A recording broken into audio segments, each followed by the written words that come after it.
Wow লাগছে। আজকে আসলে আমরা খুব এক্সাইটেড। আমরা তো খুব এক্সপার্ট না মেয়েরা, সো আমরা যতটুকু সম্ভব আমাদের যে ইনস্ট্রাকশন দিয়েছে সেই অনুযায়ী আমরা মোটামুটি ভালো খেলছি। অ্যান্ড আমাদের মেয়েদের টিম অলরেডি খুবই স্ট্রং, আমরা নিজেরা ফিল করছি এটা। গতকালকে আমি একটু ব্যাটিং করতে গিয়ে আমার কাছে ভালো লেগেছে যে আমি ব্যাটিং করতে পারছি। আজকে দেখছি যে হ্যাঁ কিছুটা হচ্ছে আবার কিছুটা হচ্ছে না, তো আমি একটু মানে হয় না একটু হয়ে নার্ভাস হয়ে যাচ্ছিলাম।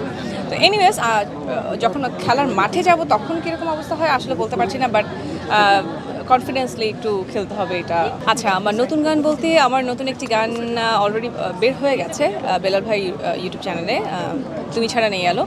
আর আপকামিং যদি বলি তাহলে 7 তারিখে রবীন্দ্রনাথ ঠাকুরের বার্থডে, সো আমার নিজের বার্থডেও 8 তারিখে, সো দ্যাটস ওয়াই আমি এবার একটা কাভার করছি রবীন্দ্রসঙ্গীত, যেটা সম্ভবত আমরা 6-7 তারিখে বের করবো আমার ইউটিউব চ্যানেল কর্নিয়া থেকে।